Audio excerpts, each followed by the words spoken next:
പ്രിയമുള്ളവരെ, നിങ്ങൾ കേട്ടുകൊണ്ടിരിക്കുന്നത് ബൈബിൾ ഇൻ എ ഇയർ. ഒരു വർഷം കൊണ്ട് വിശുദ്ധ ബൈബിൾ വായിച്ച് മനസ്സിലാക്കാൻ സഹായിക്കുന്ന ഈ ദൈവവചന വായനാ പദ്ധതി നിങ്ങളിലേക്ക് എത്തിക്കുന്നത് അസൻഷൻ. ഞാൻ ഡാനിയലച്ചൻ. വചന വായനയിലൂടെ ദൈവസ്വരം കേൾക്കാനും ദൈവത്തിൻ്റെ കണ്ണുകളിലൂടെ നമ്മുടെ ജീവിതത്തെ നോക്കിക്കാണാനും ബൈബിളിലൂടെ മനോഹരമായ ഒരു യാത്രയ്ക്ക് നിങ്ങളെ ഞാൻ ക്ഷണിക്കുകയാണ്. വിശുദ്ധ വേദപുസ്തകത്തിലെ 73 ഗ്രന്ഥങ്ങളിലായി പരന്നു കിടക്കുന്ന മനുഷ്യരക്ഷയുടെ മഹാസംഭവം ഒറ്റപ്രമേയമായി വായിക്കുന്നതിന് the great adventure Bible timeline എന്ന വായനാ സഹായി നമ്മൾ ഉപയോഗിക്കുന്നു. BAYindia.com/മലയാളം എന്ന ലിങ്കിൽ ഈ റീഡിംഗ് പ്ലാൻ ലഭ്യമാണ്. ഇന്ന് 281 ദിവസം. ഇന്ന് വായിക്കുന്ന വചനഭാഗങ്ങൾ നെഹമ്യായുടെ പുസ്തകം 13-ാം അധ്യായം അവസാനത്തെ അധ്യായം, മലാക്കിയുടെ പുസ്തകം അധ്യായങ്ങൾ 1 മുതൽ 4 വരെ, സുഭാഷിതങ്ങൾ അധ്യായം 21 വാക്യങ്ങൾ 25 മുതൽ 28 വരെ. നമുക്ക് വചനം വായിക്കാം. നാം വചനം വായിക്കുമ്പോൾ വചനം നമ്മെ വായിക്കുന്നു. നെഹമ്യ അധ്യായം 13. ചില ദുർനടപടികൾ തിരുത്തപ്പെടുന്നു. ആ ദിവസം ജനം കേൾക്കെ മോശയുടെ നിയമഗ്രന്ഥത്തിൽ നിന്ന് വായിക്കപ്പെട്ടപ്പോൾ അമ്മോൻകാരനും മൊവാബുകാരനും ദൈവത്തിൻ്റെ സഭയിൽ ഒരിക്കലും പ്രവേശിക്കരുത് എന്ന് അതിൽ എഴുതപ്പെട്ടിരിക്കുന്നത് കണ്ടെത്തി. കാരണം അവർ ഇസ്രായേലിലെ അപ്പവും വെള്ളവും കൊണ്ട് സ്വാഗതം ചെയ്യുകയല്ല ചെയ്തത്, പ്രത്യുത അവരെ ശപിക്കാൻ ബാലാമിനെ അവർക്കെതിരായി കൂലിക്കെടുക്കുകയായിരുന്നു. എന്നാൽ ഞങ്ങളുടെ ദൈവം ആ ശാപം അനുഗ്രഹമാക്കി മാറ്റി. നിയമം വായിച്ചു കേട്ടപ്പോൾ അവർ സങ്കരജാതിയെയെല്ലാം ഇസ്രായേലിൽ നിന്ന് അകറ്റി. എന്നാൽ ഇതിനു മുമ്പ് ഞങ്ങളുടെ ദൈവത്തിൻ്റെ ആലയമുറിയിൽ ചുമതലയുണ്ടായിരുന്നത് പുരോഹിതനായ എലിയാഷിബിന് ആയിരുന്നു. തോബിയായുടെ ബന്ധുവായ അവൻ അയാൾക്ക് വേണ്ടി ഒരു വലിയ മുറി സജ്ജമാക്കിയിരുന്നു. അതിലാണ് മുമ്പ് ധാന്യബലി വസ്തു, കുന്തുരുക്കം, പാത്രങ്ങൾ എന്നിവയും ലേവായർ, ഗായകർ, വാതിൽ കാവൽക്കാർ എന്നിവർക്ക് കിട്ടേണ്ട ധാന്യം, വീഞ്ഞ്, എണ്ണ എന്നിവയുടെ ദശാംശവും പുരോഹിതന്മാർക്കുള്ള സംഭാവനകളും വെച്ചിരുന്നത്. അപ്പോഴൊന്നും ഞാൻ ജെറുസലേമിലുണ്ടായിരുന്നില്ല. കാരണം ബാബിലോൺ രാജാവായ അർത്താർക്സസിൻ്റെ 32-ാം വർഷത്തിൽ ഞാൻ രാജാവിൻ്റെ പക്കൽ പോയിരിക്കുകയായിരുന്നു. കുറച്ച് നാളുകൾ കഴിഞ്ഞ് ഞാൻ രാജാവിൽ നിന്ന് വിടവാങ്ങി. ഞാൻ ജെറുസലേമിൽ തിരിച്ചെത്തിയപ്പോൾ ദേവാലയാങ്കണത്തിൽ തോബിയായ്ക്ക് ഒരു മുറി സജ്ജമാക്കിക്കൊണ്ട് അയാൾക്ക് വേണ്ടി എലിയാഷിബ് ചെയ്തിരിക്കുന്ന ഹീനകൃത്യത്തെപ്പറ്റി ഞാൻ ഗ്രഹിക്കാനിടയായി. അതെനിക്ക് അത്യന്തം അതൃപ്തിയുളവാക്കി. ഞാൻ തോബിയായുടെ ഗൃഹോപകരണങ്ങൾ മുറിയിൽ നിന്ന് പുറത്തെറിഞ്ഞു. ഞാൻ ആജ്ഞാപിച്ചതനുസരിച്ച് അവർ മുറി ശുദ്ധീകരിച്ചു. ദേവാലയ പാത്രങ്ങളും ധാന്യബലിവസ്തുവും കുന്തിരുക്കവും ഞാൻ അവിടെ തിരിച്ചെത്തിച്ചു. ലേവായരുടെ ഓഹരി നൽകപ്പെട്ടിട്ടില്ലെന്നും ശുശ്രൂഷ ചെയ്തിരുന്ന എല്ലാ ലേവായരും ഗായകന്മാരും അവനവൻ്റെ വയലിലേക്ക് പിൻവാങ്ങിയെന്നും ഞാൻ അറിഞ്ഞു. വരേണ്യരെ ശാസിച്ചുകൊണ്ട് ദേവാലയം പരിത്യജിക്കപ്പെട്ടത് എന്തിന് എന്ന് ഞാൻ ചോദിച്ചു. പിന്നെ ഞാൻ അവരെ ഒരുമിച്ച് കൂട്ടി അവരുടെ സ്ഥാനത്ത് തന്നെ പുനഃസ്ഥാപിച്ചു. എല്ലാ യഹൂദരും ധാന്യം, വീഞ്ഞ്, എണ്ണ എന്നിവയുടെ ദശാംശം കലവറകളിൽ കൊണ്ടുവന്നു. പുരോഹിതനായ ശെലമിയായെയും എഴുത്തുകാരനായ സാദോക്കിനെയും ലേവായരിൽ നിന്ന് പെദായയെയും അവരുടെ കൈത്താങ്ങിന് മത്താനിയായുടെ മകനായ സക്കൂറിൻ്റെ മകൻ ഹാനാനെയും ഞാൻ കലവറ സൂക്ഷിപ്പുകാരാക്കി. എന്തെന്നാൽ അവർ വിശ്വസ്തരായി പരിഗണിക്കപ്പെട്ടിരുന്നു. തങ്ങളുടെ സഹോദരന്മാർക്ക് ഓഹരി നൽകുകയായിരുന്നു അവരുടെ ചുമതല. എൻ്റെ ദൈവമേ, ഇതിനെ പ്രതി എന്നെ സ്മരിക്കണമേ. എൻ്റെ ദൈവത്തിൻ്റെ ആലയത്തിലും അതിൻ്റെ നടത്തിപ്പിലും ഞാൻ ചെയ്തിട്ടുള്ള എൻ്റെ ഉദാരകൃത്യങ്ങൾ അങ്ങ് തുടച്ചു മാറ്റരുതേ. അക്കാലത്ത് സാപത്തിൽ മുന്തിരിച്ചക്ക ആട്ടുന്നവരെയും ധാന്യക്കറ്റകൾ കൊണ്ടുവരുന്നവരെയും കഴുതപ്പുറത്ത് വീഞ്ഞ്, മുന്തിരിക്കുലകൾ, അത്തിപ്പഴങ്ങൾ എന്നിവ തുടങ്ങി എല്ലാ ചുമടും കയറ്റുന്നവരെയും സാപത്ത് ദിനം തന്നെ ജെറുസലേമിലേക്ക് കൊണ്ടുവരുന്നവരെയും യൂദായിൽ ഞാൻ കണ്ടു. ഭക്ഷ്യവസ്തുക്കൾ വിൽക്കുന്ന ദിവസത്തെ സംബന്ധിച്ച് ഞാൻ അവരെ താക്കീത് ചെയ്തു. അതിൽ വസിച്ചിരുന്ന ടൈറുകാർ മത്സ്യവും എല്ലാ വിൽപ്പനച്ചരക്കും കൊണ്ടുവരികയും യഹൂദ്യർക്കും ജെറുസലേമിലും സാപത്തിൽ വിൽക്കുകയും ചെയ്തിരുന്നു. യൂദാ ഇടപ്രഭുക്കന്മാരെ ഞാൻ ശാസിച്ചു. അവരോട് ഞാൻ ചോദിച്ചു, സാപത്ത് ദിനത്തെ ദുഷിപ്പിച്ചുകൊണ്ട് നിങ്ങൾ ചെയ്യുന്ന ഈ ഹീനമായ കാര്യം എന്ത്? നിങ്ങളുടെ പിതാക്കന്മാർ ഇങ്ങനെ ചെയ്തതുകൊണ്ടല്ലേ നമ്മുടെ ദൈവം നമുക്കുമേലും നമ്മുടെ നഗരത്തിനുമേലും ഈ ദുരിതമെല്ലാം വരുത്തിയത്? എന്നിട്ടും സാപത്ത് ദുഷിപ്പിച്ചുകൊണ്ട് നിങ്ങൾ ഇസ്രായേലിൻ്റെ മേൽ ക്രോധം വർദ്ധിപ്പിക്കുന്നു. സാപത്തിനു മുമ്പ് ജെറുസലേം കവാടങ്ങളിൽ ഇരുൾ പരക്കുന്ന മുറയ്ക്ക് വാതിലുകൾ അടയ്ക്കപ്പെടണമെന്ന് ഞാൻ ഉത്തരവായി. സാപത്ത് കഴിയുന്നതുവരെ അവർ അത് തുറക്കരുതെന്നും ഞാൻ ഉത്തരവിട്ടു. സാപത്ത് ദിവസം ചുമട് കൊണ്ടുവരാതിരിക്കാൻ കവാടങ്ങളോട് ചേർന്ന് എൻ്റെ ഭൃത്യരിൽ ചിലരെ ഞാൻ നിർത്തി. വണിക്കുകളും ഫലവ്യഞ്ജന വ്യാപാരികളും ജെറുസലേമിന് വെളിയിൽ 1-2 തവണ രാപാർത്തു. അപ്പോൾ അവരെ താക്കീത് ചെയ്തുകൊണ്ട് ഞാൻ അവരോട് പറഞ്ഞു, നിങ്ങൾ എന്താണ് മതിലിനു മുമ്പിൽ രാപാർക്കുന്നത്? ഇത് തുടർന്നാൽ നിങ്ങൾക്കെതിരെ എനിക്ക് ബലം പ്രയോഗിക്കേണ്ടി വരും. ആ സമയം തൊട്ട് അവർ സാബത്തിൽ വന്നിട്ടില്ല. സാബത്ത് ദിവസം വിശുദ്ധമായി ആചരിക്കേണ്ടതിന് സ്വയം ശുദ്ധീകരിച്ചു വന്ന് കവാടങ്ങൾ കാക്കണമെന്ന് ലേവായരോട് ഞാൻ ഉത്തരവിട്ടു. എൻ്റെ ദൈവമേ, ഇതും എനിക്ക് അനുകൂലമായി ഓർക്കണമേ. അങ്ങയുടെ കാരുണ്യാതിരേകത്തിനൊത്ത് എൻ്റെ മേൽ അനുകമ്പയുണ്ടാകണമേ. അഷ്ദോദുകാരികളും അമ്മോൻകാരികളും മൊവാബുകാരികളുമായ സ്ത്രീകളെ വിവാഹം ചെയ്ത യഹൂദരെ അക്കാലത്ത് ഞാൻ കാണാനിടയായി. അവരുടെ മക്കളിൽ പകുതിയും അഷ്ദോദ് ഭാഷയാണ് സംസാരിച്ചിരുന്നത്. അവരാരും തന്നെ അതത് ജനത്തിൻ്റെ ഭാഷയല്ലാതെ യഹൂദ ഭാഷ സംസാരിക്കാൻ പരിശീലിച്ചിരുന്നില്ല. ഞാൻ അവരെ ശാസിച്ചു, അവരെ ശപിച്ചു. അവർ ചില പുരുഷന്മാരെ തല്ലി, അവരുടെ മുടി പറിച്ചു. നിങ്ങളുടെ പുത്രിമാരെ അവരുടെ പുത്രന്മാർക്ക് നൽകുകയോ അവരുടെ പുത്രിമാരിൽ നിന്ന് നിങ്ങളുടെ പുത്രന്മാർക്കായോ നിങ്ങൾക്കായോ സ്വീകരിക്കുകയോ ചെയ്യരുത് എന്ന് പറഞ്ഞുകൊണ്ട് ഞാൻ അവരെ ദൈവനാമത്തിൽ ശപഥം ചെയ്യിച്ചു. ഇക്കാരണങ്ങളാലല്ലേ ഇസ്രായേൽ രാജാവായ സോളമൻ പാപം ചെയ്തത്. അനേകം ജനതകൾക്കിടയിൽ അവനെപ്പോലൊരു രാജാവ് ഉണ്ടായിരുന്നില്ല. തൻ്റെ ദൈവത്തിന് അവൻ സ്നേഹിക്കപ്പെട്ടവനായിരുന്നു. ദൈവം അവനെ ഇസ്രായേൽ മുഴുവനും മേൽ രാജാവായി നിയമിച്ചു. എന്നാൽ വിജാതീയ സ്ത്രീകൾ അവനെപ്പോലും പാപം ചെയ്യിച്ചു. ഈ വലിയ തിന്മയെല്ലാം ചെയ്യാനും വിജാതീയ സ്ത്രീകളെ വിവാഹം ചെയ്ത് നമ്മുടെ ദൈവത്തോട് അവിശ്വസ്തത കാണിക്കാനും നിങ്ങളെ ഞങ്ങൾ അനുകൂലിക്കണമോ? പ്രധാന പുരോഹിതൻ എലിയാഷെബിൻ്റെ പുത്രൻ യഹോയാദായുടെ മക്കളിലൊരുവൻ ഓറോൻകാരനായ സൻബല്ലാത്തിന് ജാമാതാവായിരുന്നു. അവനെ ഞാൻ എൻ്റെ അടുത്ത് നിന്ന് ആട്ടിപ്പായിച്ചു. എൻ്റെ ദൈവമേ, പൗരോഹിത്യത്തിൻ്റെയും പുരോഹിത ലേവായ ഉടമ്പടിയുടെയും അവഹേളനത്തെ പ്രതി അവരെ അങ്ങോർക്കണമേ. അങ്ങനെ വിജാതീയമായ എല്ലാറ്റിലും നിന്ന് ഞാൻ അവരെ ശുദ്ധീകരിച്ചു. പുരോഹിതന്മാർക്കും ലേവായർക്കും ഓരോരുത്തനും അവനവൻ്റെ ജോലി സംബന്ധിച്ചുള്ള ചുമതലകൾ ഞാൻ വ്യവസ്ഥ ചെയ്തു. നിശ്ചിത സമയങ്ങളിലെ വിറക് നൈവേദ്യത്തിനും ആദ്യഫല സമർപ്പണത്തിനുമായിരുന്നു ഇത്. എൻ്റെ ദൈവമേ, എന്നെ അങ്ങ് നന്മയ്ക്കായി ഓർക്കണമേ. മലാക്കി അധ്യായം 1. ദൈവവും ജനവും. വെളിപാട്. ഇസ്രായേലിന് മലാക്കി വഴിയുള്ള കർത്താവിൻ്റെ വചനം. കർത്താവ് അരുൾ ചെയ്യുന്നു, ഞാൻ നിങ്ങളെ സ്നേഹിച്ചു. എന്നാൽ നിങ്ങൾ ചോദിക്കുന്നു, ഏത് കാര്യത്തിലാണ് അങ്ങ് ഞങ്ങളെ സ്നേഹിച്ചത്? കർത്താവിൻ്റെ അരുളപ്പാട്, ഏസാവ് യാക്കോബിൻ്റെ സഹോദരനല്ലേ? ഞാൻ സ്നേഹിച്ചത് യാക്കോബിനെയാണ്. ഏസാവിനെയാകട്ടെ ഞാൻ ദ്വേഷിച്ചു. ഞാൻ അവൻ്റെ മലകൾ വിജനമാക്കി, അവൻ്റെ അവകാശം മരുഭൂമിയിലെ കുറുനരികൾക്കുള്ളതാക്കി. ഞങ്ങൾ തകർക്കപ്പെട്ടു, എന്നാൽ തിരിച്ചുവന്ന് ഞങ്ങളുടെ നാശക്കൂമ്പാരങ്ങൾ പുനരുദ്ധരിക്കുമെന്ന് ഏദോം പറഞ്ഞാൽ, സൈന്യങ്ങളുടെ കർത്താവ് ഇങ്ങനെ അരുൾ ചെയ്യും, അവർ പണിയട്ടെ, എന്നാൽ ഞാൻ അത് ഇടിച്ചു തകർക്കും. അവരെ ദുഷ്ടതയുടെ പ്രദേശമെന്നും കർത്താവ് എന്നേക്കും ഭത്സിക്കുന്ന ജനം എന്നും ആളുകൾ വിളിക്കും. നിങ്ങളുടെ കണ്ണുകൾ കാണും, എന്നിട്ട് നിങ്ങൾ പറയും, ഇസ്രായേലിൻ്റെ അതിർത്തിക്കപ്പുറത്തും കർത്താവ് വലിയവനാണ്. ആരാധനയിലെ അപാകതകൾ. പുത്രൻ പിതാവിനെ ബഹുമാനിക്കുന്നു, ദാസൻ തൻ്റെ യജമാനന്മാരെയും. എൻ്റെ നാമം നിന്ദിക്കുന്നവരായ പുരോഹിതന്മാരെ, ഞാൻ പിതാവാണെങ്കിൽ എനിക്കുള്ള ബഹുമാനം എവിടെയെന്നും ഞാൻ യജമാനനാണെങ്കിൽ എന്നോടുള്ള ഭയം എവിടെയെന്നും സൈന്യങ്ങളുടെ കർത്താവ് നിങ്ങളോട് ചോദിക്കുന്നു. എന്നാൽ നിങ്ങൾ ചോദിക്കുന്നു, ഏത് കാര്യത്തിലാണ് തിരുനാമം ഞങ്ങൾ നിന്ദിച്ചത്? എൻ്റെ ബലിപീഠത്തിൽ ദുഷിച്ച ഭക്ഷണം കാഴ്ചവെക്കുന്നവരായിരിക്കെ നിങ്ങൾ ചോദിക്കുന്നു, ഏത് കാര്യത്തിലാണ് ഞങ്ങൾ അങ്ങയെ ദുഷിച്ചത്? കർത്താവിൻ്റെ മേശ എന്ന് നിങ്ങൾ പറയുമ്പോൾ അത് നിന്ദിതമാകുന്നു. കാഴ്ചയില്ലാത്തതിനെ നിങ്ങൾ ബലിയർപ്പിക്കാൻ അടുത്തെത്തിച്ചാൽ അത് തിന്മയല്ലേ? മുടന്തുന്നതിനെയും ക്ഷീണിച്ചതിനെയും കാഴ്ചവെച്ചാൽ അത് തിന്മയല്ലേ? നിന്റെ അധികാരിക്ക് അത് സമർപ്പിച്ചു നോക്കൂ. അവൻ നിന്നിൽ പ്രീതനാകുമോ? അഥവാ അവൻ നിന്നോട് ആഭിമുഖ്യം കാണിക്കുമോ? സൈന്യങ്ങളുടെ കർത്താവ് അരുൾ ചെയ്യുന്നു. ആകയാൽ ഇപ്പോൾ തമ്പുരാൻ നമ്മിൽ കനിയാൻ നിങ്ങൾ അവിടുത്തെ മുഖം പ്രസാദിപ്പിച്ചാലും നിങ്ങളുടെ കയ്യിൽ നിന്നുള്ളത് ഇതാണെങ്കിൽ നിങ്ങളിൽ ആരോട് അവിടുന്ന് ആഭിമുഖ്യം കാണിക്കും? സൈന്യങ്ങളുടെ കർത്താവ് അരുൾ ചെയ്യുന്നു. എൻ്റെ ബലിപീഠത്തിൽ വ്യർത്ഥമായി നിങ്ങൾ അഗ്നി ജ്വലിപ്പിക്കാതിരിക്കാൻ നിങ്ങളിൽ ആരെങ്കിലും ഇരട്ടവാതിലുകൾ കൂടി അടച്ചിരുന്നെങ്കിൽ നിങ്ങളിൽ എനിക്ക് പ്രീതിയില്ല. സൈന്യങ്ങളുടെ കർത്താവ് അരുൾ ചെയ്യുന്നു. നിങ്ങളുടെ കയ്യിൽ നിന്നുള്ള ധാന്യയാഗം എനിക്കിഷ്ടമല്ല. തീർച്ചയായും സൂര്യോദയം മുതൽ അസ്തമയം വരെ എൻ്റെ നാമം ജനതകളുടെ ഇടയിൽ ശ്രേഷ്ഠമാണ്.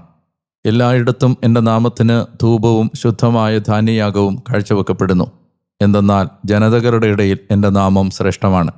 സൈന്യങ്ങളുടെ കർത്താവ് അരുൾ ചെയ്യുന്നു.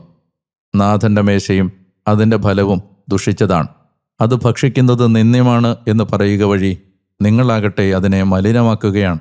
സൈന്യങ്ങളുടെ കർത്താവ് അരുൾ ചെയ്യുന്നു, ഇതാ എന്തൊരു മടുപ്പ് എന്ന് പറഞ്ഞ് നിങ്ങളതിനെ ഇകഴ്ത്തുന്നു. എന്നിട്ട് മോഷ്ടിച്ചതിനെയും മുടന്തുന്നതിനെയും ക്ഷീണിച്ചതിനെയും നിങ്ങൾ കൊണ്ടുവരുന്നു, ധാന്യയാഗവും കൊണ്ടുവരുന്നു. കർത്താവ് ചോദിക്കുന്നു, നിങ്ങളുടെ കയ്യിൽ നിന്ന് എനിക്ക് അത് പ്രീതികരമാകുമോ? സ്വന്തം ആട്ടിൻകൂട്ടത്തിൽ മുട്ടാടുണ്ടായിരിക്കുകയും അതിനെ നേരുകയും ചെയ്തിട്ട് ഊനമുള്ളതിനെ നാഥന് ബലിയർപ്പിക്കുന്ന ചതിയൻ ശപിക്കപ്പെട്ടവൻ. എന്തെന്നാൽ ഞാൻ മഹാരാജനാണ്, ജനതകൾക്കിടയിൽ എൻ്റെ നാമം ഭീതിതമാണ്. സൈന്യങ്ങളുടെ കർത്താവ് അരുൾ ചെയ്യുന്നു. മലാക്കി അധ്യായം 2. പുരോഹിതന്മാർക്ക് താക്കീത്. ആകയാൽ പുരോഹിതന്മാരെ, ഇപ്പോൾ ഈ കൽപ്പന നിങ്ങൾക്കുള്ളതാണ്. സൈന്യങ്ങളുടെ കർത്താവ് അരുൾ ചെയ്യുന്നു, നിങ്ങൾ ശ്രവിക്കാതിരിക്കുകയും എൻ്റെ നാമത്തിന് മഹത്വം നൽകാൻ മനസ്സ് വെക്കാതിരിക്കുകയും ചെയ്താൽ ഞാൻ നിങ്ങളുടെ ഇടയിൽ ശാപം അയക്കും. നിങ്ങളുടെ അനുഗ്രഹങ്ങൾ ഞാൻ ശാപമാക്കും. നിങ്ങളിൽ ആരും മനസ്സ് വെക്കാത്തതുകൊണ്ട് ഞാൻ അതിനെ ശാപമാക്കി കഴിഞ്ഞു. ഇതാ ഞാൻ നിങ്ങളുടെ സന്തതിയെ ശാസിക്കുന്നവനാണ്. ഞാൻ നിങ്ങളുടെ മുഖത്ത് അമേദ്ധ്യം, നിങ്ങളുടെ ഉത്സവങ്ങളുടെ അമേദ്ധ്യം വിതറി അതോടൊപ്പം നിങ്ങളെ കൊണ്ടുപോകും. ഈ കൽപ്പന ഞാൻ നിങ്ങളുടെ പക്കൽ എത്തിച്ചിരിക്കുന്നത് ലേവിയുമായുള്ള എൻ്റെ ഉടമ്പടി നിലനിൽക്കേണ്ടതിനാണെന്ന് അങ്ങനെ നിങ്ങൾ അറിയും. സൈന്യങ്ങളുടെ കർത്താവ് അരുൾ ചെയ്യുന്നു. അവനുമായുണ്ടായിരുന്ന എൻ്റെ ഉടമ്പടി ജീവൻ്റേതും സമാധാനത്തിൻ്റേതുമായിരുന്നു. അവയാണ് ഞാൻ അവന് നൽകിയത്. ഇത് ഭയത്തിനു വേണ്ടിയായിരുന്നു. അവൻ എന്നെ ആദരിച്ചു, എൻ്റെ നാമം മൂലം ഭീതി പൂണ്ടു. അവൻ്റെ വായിൽ സത്യപ്രബോധനം ഉണ്ടായിരുന്നു. അവൻ്റെ അധരങ്ങളിൽ തിന്മ കാണപ്പെട്ടില്ല. സമാധാനത്തിലും പരമാർത്ഥതയിലും അവൻ എന്നോടൊത്ത് വ്യാപരിച്ചു. അനേകരെ അകൃത്യത്തിൽ നിന്ന് അവൻ പിന്തിരിപ്പിച്ചു. തീർച്ചയായും പുരോഹിതൻ്റെ അധരങ്ങൾ വിജ്ഞാനം കാക്കണം. അവൻ്റെ വായിൽ നിന്ന് അവർ പ്രബോധനം തേടട്ടെ. അവൻ സൈന്യങ്ങളുടെ കർത്താവിൻ്റെ ദൂതനാണല്ലോ. നിങ്ങളാകട്ടെ വഴിയിൽ നിന്ന് വ്യതിചലിച്ചിരിക്കുന്നു. പ്രബോധനം കൊണ്ട് അനേകരെ വഴിതെറ്റിച്ചിരിക്കുന്നു. നിങ്ങൾ ലേവിയുടെ ഉടമ്പടി ദുഷിപ്പിച്ചിരിക്കുന്നു. സൈന്യങ്ങളുടെ കർത്താവ് അരുൾ ചെയ്യുന്നു, നിങ്ങൾ എൻ്റെ വഴികൾ കാക്കുന്നവർ ആയിരുന്നില്ല, മറിച്ച് പ്രബോധനത്തിൽ പക്ഷപാതം കാട്ടുന്നവരായിരുന്നു. അതനുസരിച്ച് ഞാനും നിങ്ങളെ സകല ജനത്തിനും നിന്ദിതരും നികൃഷ്ടരുമാക്കിയിരിക്കുന്നു. ജനത്തിൻ്റെ കുറ്റങ്ങൾ. നമുക്കെല്ലാവർക്കുമുള്ളത് ഒരു പിതാവല്ലേ, ഒരു തമ്പുരാനല്ലേ നമ്മെ സൃഷ്ടിച്ചത്. അങ്ങനെയെങ്കിൽ നമ്മുടെ പിതാക്കന്മാരുടെ ഉടമ്പടി അവഹേളിക്കാൻ നമ്മൾ പരസ്പരം വഞ്ചിക്കുന്നതെന്തിന്?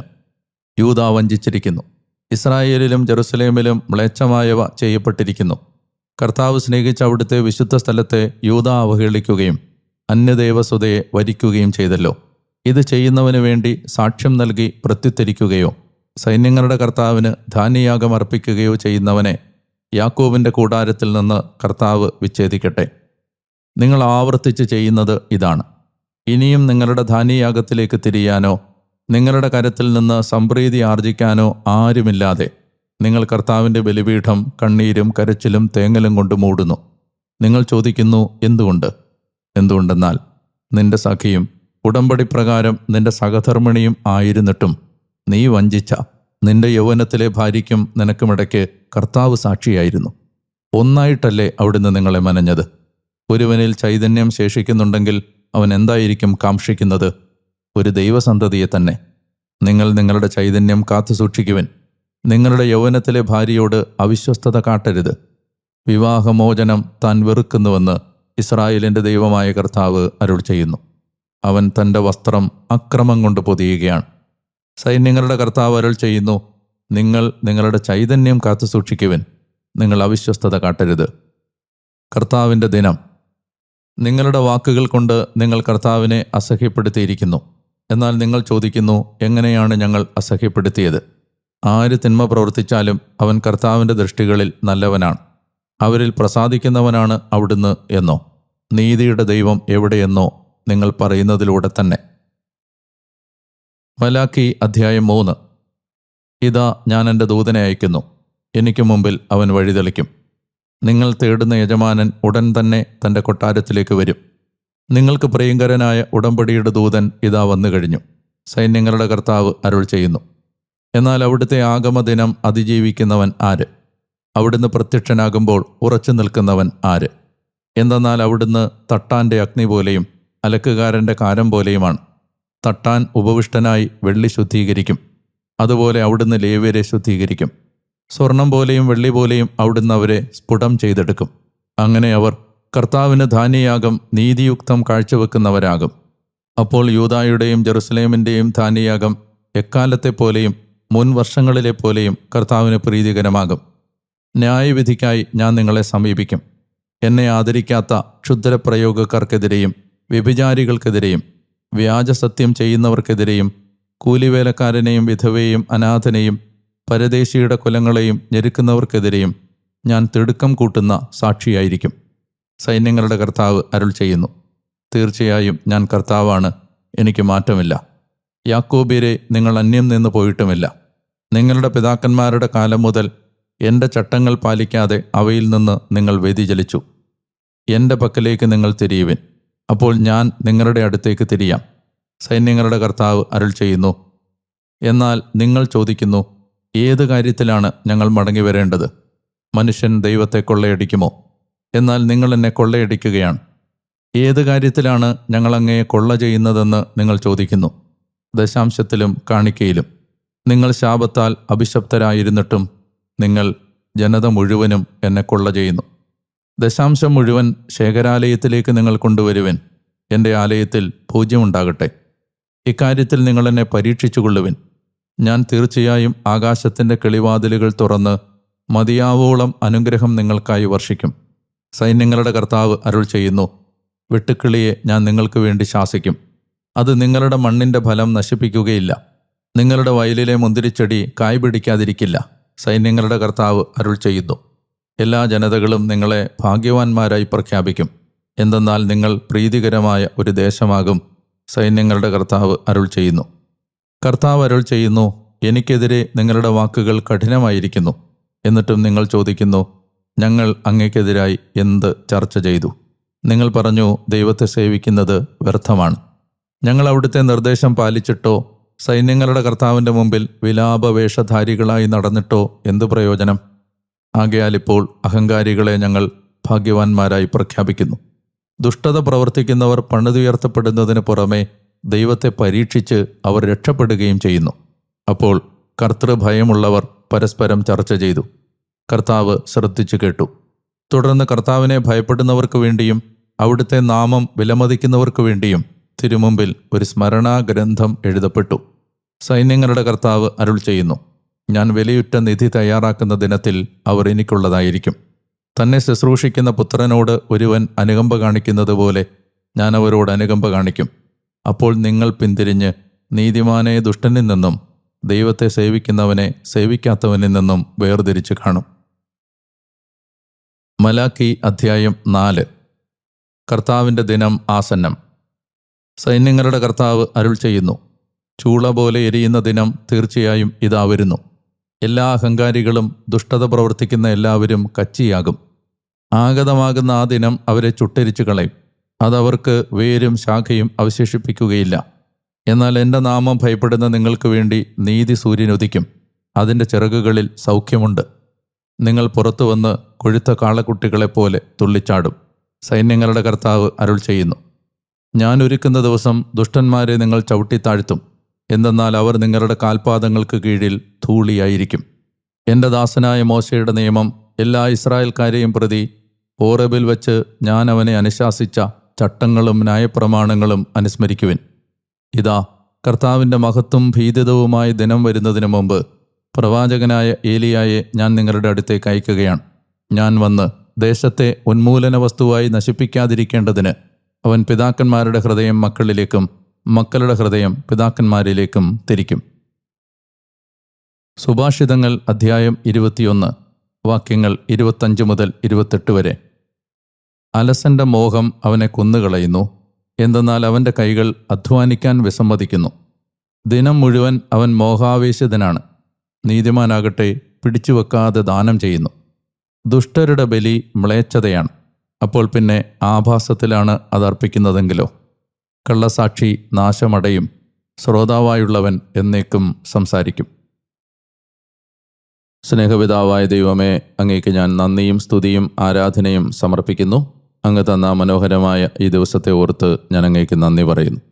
കർത്താവ്, ഇന്ന് നെഹെമ്യായുടെ പുസ്തകത്തിൻ്റെ അവസാനത്തെ അധ്യായം വായിച്ച് ഞങ്ങൾ മടക്കയാത്ര എന്ന ഞങ്ങളുടെ വായനാ കാലഘട്ടം അവസാനിപ്പിക്കുമ്പോൾ, നല്ല കർത്താവേ, ഞങ്ങളുടെ യാത്രയിലുടനീളം അങ്ങ് തന്ന ആ നിർലോഭമായ സ്നേഹത്തിനും വാത്സല്യത്തിനും ഒരിക്കൽ കൂടി ഞാൻ അങ്ങേക്ക് നന്ദി പറയുന്നു. കണ്ണുകളെ ഈറനണിയിക്കുന്ന, ഹൃദയത്തെ ആർദ്രമാക്കുന്ന എത്രയോ അനുഭവങ്ങളാണ് ഈ യാത്രയിൽ ഞങ്ങൾക്കുണ്ടായത്. ദൈവത്തിൻ്റെ സ്നേഹവും കരുതലും സംരക്ഷണവും ബൈബിളിലെ ഓരോ കഥാപാത്രവും അനുഭവിച്ചതിനോടൊപ്പം വായനക്കാരായ ഞങ്ങളും സമാനമായ അനുഭവങ്ങളിലൂടെ കടന്നു പോവുകയായിരുന്നു. എല്ലാ കാര്യങ്ങളെ ഓർത്ത് ദൈവമേ, ഞാൻ അങ്ങേക്ക് നന്ദി പറയുന്നു, ഞാൻ അങ്ങേ ആരാധിക്കുന്നു.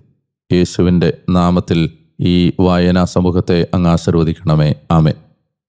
പ്രിയപ്പെട്ടവരെ, 281 ദിവസം ഇന്ന് വായിച്ച വചനഭാഗത്തോടു കൂടി ഈ റിഫ്ലക്ഷൻസ് പറയുന്നതോടുകൂടി നമ്മുടെ ഒരു ടൈം പീരീഡ് അവസാനിക്കുകയാണ്. നമുക്കിനി മക്കബായ വിപ്ലവം എന്ന ആ പഴയ നിയമത്തിലെ അവസാനത്തെ ടൈം പീരീഡ് കൂടിയേ വായിക്കാനുള്ളൂ. പിന്നീട് നമ്മൾ പുതിയ നിയമ വായനയിലേക്ക് കടക്കുകയും ചെയ്യും. സത്യത്തിൽ ഈ നെഹമിയായുടെ പുസ്തകത്തിൻ്റെ അവസാനത്തെ അധ്യായം വായിച്ചു കഴിഞ്ഞ് മലാക്കിയുടെ പ്രവചനം കൂടി വായിക്കുമ്പോഴാണ് പുതിയ നിയമത്തിലേക്കുള്ള യഥാർത്ഥ വാതിൽ തുറക്കപ്പെടുന്നത്. നെഹമിയയുടെ പുസ്തകം അവസാനത്തെ അധ്യായം ചർച്ച ചെയ്യുന്നത് നെഹമിയ ചില പുഴുക്കുത്തുകളെ നവീകരിക്കുന്നതാണ്, അല്ലെങ്കിൽ ആ പുഴുക്കുത്തുകളെ എടുത്തു മാറ്റാൻ ശ്രമിക്കുന്നതാണ്. പ്രധാനമായും 3 കാര്യങ്ങൾ മനസ്സിലേക്ക് കൊണ്ടുവരണം. ഒന്ന്, മടങ്ങി വന്ന ജനത ശ്രദ്ധിച്ച 3 കാര്യങ്ങളിലെ ഒന്നാമത്തെ കാര്യം, സെറുബാബേൽ ദേവാലയം പണിത് പുനഃപ്രതിഷ്ഠിച്ചു. എസ്രാ നിയമം പാലിക്കാൻ ജനത്തെ ബോധവൽക്കരിച്ച് അവരെ ഒരുക്കി. നെഹമിയ മറ്റ് ജനതകളിൽ നിന്ന് ഈ ജനത സംരക്ഷിക്കപ്പെടാനായി ജെറുസലേമിൻ്റെ മതിലുകൾ പണിതു. നെഹമിയയുടെ പുസ്തകത്തിൻ്റെ അവസാന അധ്യായത്തിലേക്ക് എത്തുമ്പോൾ ഈ 3 കാര്യത്തിലും ജനം പുറകോട്ട് പോകുന്നതാണ് നമ്മൾ കാണുന്നത്. ദേവാലയത്തിലെ അവരുടെ ശ്രദ്ധ കുറഞ്ഞതിൻ്റെ ഒരു ലക്ഷണമാണ് അമ്മോന്യനായ തോബിയ എന്ന ഇത്രയും കാലം ദൈവജനത്തിന് ഉപദ്രവം ചെയ്തിരുന്നൊരു മനുഷ്യന് വേണ്ടി ദേവാലയത്തിൽ ഒരു മുറി തയ്യാറാക്കപ്പെട്ടിരിക്കുന്നതായി നെഹമിയ കാണുന്നു. നെഹമിയ ആ ഒരു പ്രശ്നം തിരിച്ചറിയുകയും ആ പ്രതിസന്ധിയെ ദൂരീകരിക്കുകയും ചെയ്യുന്നതാണ് ആദ്യം നമ്മൾ കാണുന്നത്. അതുപോലെ തന്നെ ദേവാലയവുമായി ബന്ധപ്പെട്ട മറ്റൊരു കാര്യമായിരുന്നു, ദേവാലയ ശുശ്രൂഷകരായിരുന്ന ലേവ്യർക്ക് ലഭിക്കേണ്ട വിഹിതം ജനം കൊടുക്കാതിരുന്നതും. ആ കാര്യത്തിലും നെഹമിയ ഒരു നടപടി ഉണ്ടാക്കി അതിനെ നവീകരിക്കുന്നതാണ് നമ്മൾ കാണുന്നത്. മറ്റൊരു പ്രധാനപ്പെട്ട കാര്യം, എസ്രായുടെ നേതൃത്വത്തിൽ മതനവീകരണം അല്ലെങ്കിൽ നിയമപാലനം നടന്നെങ്കിലും സാബത്ത് ജനം വേണ്ട വിധത്തിൽ ആഘോഷിക്കുന്നില്ല, ആചരിക്കുന്നില്ല എന്ന് നെഹമിയ തിരിച്ചറിയുന്നു. സാബത്തിനെ മലിനമാക്കാനായി കച്ചവടം പെരുകുകയും ജനം കച്ചവട ലാക്കോടെ നഗരകവാടത്തിന് വെളിയിൽ കച്ചവടം ആരംഭിക്കുകയും ഒക്കെ ചെയ്യുമ്പോൾ നെഹമിയ അതിന് ഉണ്ടാക്കുന്ന ഒരു സൊല്യൂഷനാണ്, ഒരു പരിഹാരമാണ്, അല്ലെങ്കിൽ ജനത്തെ വീണ്ടും സാബത്തിലേക്ക് തിരിക്കുന്നതാണ് നമ്മൾ കാണുന്ന രണ്ടാമത്തെ കാര്യം. മൂന്നാമത്തേത് ജെറുസലേമിൻ്റെ മതിലുകൾ. ആ മതിലുകൾ സൂചിപ്പിച്ചത് മറ്റ് ജനതകളുമായി ഇടകലർന്ന് ദൈവിക നന്മകളെ നഷ്ടപ്പെടുത്തരുത് എന്നതായിരുന്നു. വിദേശ വനിതകളെ വിവാഹം കഴിച്ച് അശുദ്ധരായ നേതാക്കന്മാരെ, പുരോഹിതന്മാരെയെല്ലാം സ്ഥാനഭ്രഷ്ടരാക്കിക്കൊണ്ട് നെഹമിയ ആ കാര്യത്തിലും ജനത്തിന് ഒരു പരിഹാരം നിർദ്ദേശിക്കുകയാണ്. ഇങ്ങനെ സെറുബാബേൽ പണിത ദേവാലയവും എസ്രാ പുനരുദ്ധരിച്ച നിയമവും നെഹമിയ ശ്രദ്ധ ചെലുത്തിയ മതിലും, ഈ 3 മേഖലകളിലും ജനം പുറകോട്ട് പോയതിനെ നവീകരിക്കുന്ന ഒരു സൂചന നൽകിക്കൊണ്ടാണ് നെഹമിയയുടെ പുസ്തകം അവസാനിക്കുന്നത്. പക്ഷേ നമുക്കറിയാം, ഇത് വായിച്ച് തീർക്കുമ്പോൾ നമുക്കറിയാം, ജനം വീണ്ടും പാപത്തിൻ്റെതായ വഴികളിലേക്ക് മടങ്ങിപ്പോകുന്ന, ദൈവത്തെ മറക്കുന്ന, ദൈവിക സംവിധാനങ്ങളെ ധിക്കരിക്കുന്ന ഒരു അന്തരീക്ഷം അപ്പോഴും പ്രവാസത്തിന് ശേഷവും അവരുടെ ജീവിതത്തിൽ ഉണ്ട് എന്ന് നമ്മൾ മനസ്സിലാക്കുന്നു. ഈ പശ്ചാത്തലത്തിലാണ് മലാക്കി പ്രവാചകൻ്റെ രംഗപ്രവേശം. ദൈവത്തിൻ്റെ ദൂതൻ എന്നാണ് അദ്ദേഹത്തിൻ്റെ വാക്കിൻ്റെ ആ പേരിൻ്റെ അർത്ഥം. ഏതാണ്ട് ഒരു 100 വർഷം കഴിഞ്ഞാണ്, പ്രവാസം കഴിഞ്ഞൊരു 100 വർഷം കഴിഞ്ഞാണ് മലാക്കി പ്രവാചകൻ പ്രത്യക്ഷപ്പെടുന്നത്. കാര്യങ്ങൾ ഞാൻ നേരത്തെ സൂചിപ്പിച്ചതുപോലെ അത്ര ഭംഗിയായിരുന്നില്ല. ഒരു രാജാവില്ല, എവിടെയാണൊരു രാജാവ്, തങ്ങൾക്കൊരു നേതാവില്ല എന്ന ഒരു അലംഭാവം ജനത്തെ വേട്ടയാടുന്നുണ്ട്. മതപരമായ ആചാരങ്ങൾ നിർവഹിച്ചാൽ മാത്രം മതി, ഹൃദയം കൊണ്ട് ദൈവത്തെ സ്നേഹിക്കേണ്ട എന്ന ഒരു നിലപാടിലേക്ക്, വല്ലാത്തൊരുതരം നിർമ്മമതയിലേക്ക്, ഇൻഡിഫറൻസിലേക്ക് ജനം എത്തിച്ചേർന്ന ഒരു കാലമായിരുന്നു. മാത്രമല്ല, ദേവാലയത്തിന് കൊടുക്കുന്നത്, ദൈവത്തിന് കൊടുക്കുന്നത്, ബലിയർപ്പിക്കുന്നത് ഒക്കെ ഏറ്റവും മിനിമം മതി എന്ന ഒരു നിലപാട്, അല്ലെങ്കിൽ ഏറ്റവും മോശപ്പെട്ടത് ദൈവത്തിന് കൊടുത്താൽ മതി, നല്ലതെല്ലാം തങ്ങൾക്ക് വേണ്ടി സൂക്ഷിക്കണം എന്ന ഒരു നിലപാടൊക്കെ, അതായത് ഒരു മതാത്മകത നിലനിൽക്കുകയും ആത്മീയത നഷ്ടപ്പെടുകയും ചെയ്ത, ആചാരങ്ങൾ നിലനിൽക്കുകയും ഹൃദയം ദൈവത്തിൽ നിന്ന് അകന്നു പോവുകയും ചെയ്ത, സ്നേഹം നഷ്ടപ്പെടുകയും ചെയ്ത ഒരന്തരീക്ഷത്തിലാണ് മലാക്കിയുടെ പ്രവചനങ്ങൾ നടക്കുന്നത്. ഇവിടെ പ്രധാനമായും അദ്ദേഹം ആരോപണങ്ങൾ ഉന്നയിക്കുന്നത് വഴിപിഴച്ചുപോയ പൗരോഹിത്യത്തിനെതിരെയും അതുപോലെ തന്നെ അവിശ്വസ്തമായ ദാമ്പത്യത്തിന് എതിരെയുമാണ്. ഈ രണ്ട് സിസ്റ്റത്തിനെയാണ് അദ്ദേഹം പ്രധാനമായും തൻ്റെ പ്രവചനത്തിലൂടെ ഫോക്കസ് ചെയ്യുന്നത്. അതുപോലെ തന്നെ ജെറുസലേമിൻ്റെ നഗര കവാടങ്ങൾക്ക് വെളിയിൽ കച്ചവടം തകൃതിയായി നടന്നിരുന്നു. സാബത്ത് ദിവസങ്ങളിൽ പോലും അതിനെക്കുറിച്ചും അദ്ദേഹം ആരോപണങ്ങൾ ഉന്നയിക്കുന്നു. ഏറ്റവും പ്രധാനപ്പെട്ട ഒരു സംഭാവന മലാക്കിയുടേതായി ബൈബിൾ അടയാളപ്പെടുത്തുന്നത് ക്രിസ്തുവിനെക്കുറിച്ചുള്ള പ്രവചനങ്ങളാണ്. കർത്താവിൻ്റെ ദിനം, കർത്താവ് കടന്നു വരുന്ന ദിനം, ആ ദിനത്തിനു മുമ്പ് പ്രവാചകനായ ഏലിയ, കർത്താവിൻ്റെ ദൂതനായ ഏലിയ അയക്കപ്പെടും എന്ന പ്രവചനം മലാക്കിയുടെ പുസ്തകത്തിൻ്റെ അവസാന അധ്യായത്തിൽ നമ്മൾ വായിക്കുന്നുണ്ട്. അതുപോലെ തന്നെ ഈ അവസാന വാക്യങ്ങളെല്ലാം തന്നെ ഈ നീതി സൂര്യൻ, അവൻ്റെ ചിറകുകളിൽ സൗഖ്യമുണ്ട് തുടങ്ങിയ വാക്യങ്ങളെല്ലാം തന്നെ പുതിയ നിയമത്തിലെ ക്രിസ്തുവിൻ്റെ വരവിനോട് ബന്ധപ്പെട്ട സൂചനകളാണ്. ആ സൂചനകൾ നൽകിക്കൊണ്ടാണ് മലാക്കി തൻ്റെ പ്രവചനങ്ങൾ അവസാനിപ്പിക്കുന്നത്. മലാക്കിയുടെ പുസ്തകം വായിക്കുമ്പോൾ നമ്മൾ ഇനി ഓർക്കണം, ദൈവം തൻ്റെ ജനത്തോട് സംസാരിക്കുന്നതായി ബൈബിൾ രേഖപ്പെടുത്തുന്ന അവസാനത്തെ വാക്കുകളാണ് മലാക്കിയുടെ വാക്കുകൾ. ഇനി പിന്നങ്ങോട്ട് ഏതാണ്ടൊരു 4 നൂറ്റാണ്ട് ദൈവസ്വരം അന്യമാകുന്ന ദൈവജനതയാണ് നമ്മൾ കാണാൻ പോകുന്നത്. ഇതിനുശേഷം ഇനി സ്നാപക യോഹന്നാൻ ഏലിയായുടെ ചൈതന്യത്തോടെ യൂദയായിലെ മരുഭൂമിയിൽ പ്രത്യക്ഷപ്പെടുന്നതുവരെ പ്രവചനങ്ങൾ അന്യമായി പോയ ഒരു ജനതയെ നമ്മൾ കണ്ടുമുട്ടും. മക്കവായ വിപ്ലവത്തിൻ്റെ ചരിത്രത്തിലും പ്രത്യക്ഷമായി ദൈവം സംസാരിക്കുന്ന ഒരു സാഹചര്യവും റെക്കോർഡ് ചെയ്യപ്പെട്ടിട്ടില്ല എന്നുള്ളതും ഓർക്കണം. ദൈവം നിങ്ങളുടെ ഈ ദിവസത്തെ അനുഗ്രഹിക്കട്ടെ എന്ന് ഞാൻ പ്രാർത്ഥിക്കുന്നു. എനിക്ക് വേണ്ടി നിങ്ങൾ പ്രാർത്ഥിക്കണം. UK-യിലെ ധ്യാനത്തിന് വേണ്ടി വന്നതാണ് എന്ന് ഞാൻ ഓർമ്മിപ്പിച്ചിരുന്നു. നിങ്ങൾ ഈ രാജ്യത്തിന് വേണ്ടി പ്രത്യേകം പ്രാർത്ഥിക്കണം. ഈ രാജ്യം ഭയാനകമായ ഒരു വിശ്വാസ പ്രതിസന്ധിയെ നേരിടുന്ന കാലമാണ്. മറ്റ് ജനതകൾ ഈ രാജ്യത്തിൻ്റെ സിംഹഭാഗവും കൈയടക്കുകയും ക്രിസ്തീയ തലമുറകളിൽ പേരിന് പോലും വിശ്വാസമുള്ളവരെ കണ്ടെത്താൻ പ്രയാസമാവുകയും ചെയ്യുന്ന ഒരു രാജ്യമാണ് ഇപ്പോൾ ഇത്. നിങ്ങളുടെ പ്രാർത്ഥനകളിൽ ഈ രാജ്യത്തെ ഓർക്കണം എന്ന് സ്നേഹത്തോടെ ഞാൻ ഓർമ്മിപ്പിക്കുന്നു. നല്ല ദൈവം, ദൈവമഹത്വത്തിനായി ജീവിക്കാൻ ഒരു നല്ല ദിവസം കൂടി നിങ്ങൾക്ക് നൽകട്ടെ. സർവശക്തനായ ദൈവം നിങ്ങളെ അനുഗ്രഹിക്കട്ടെ. പിതാവിൻ്റെയും പുത്രൻ്റെയും പരിശുദ്ധാത്മാവിൻ്റെയും നാമത്തിൽ ആമേൻ.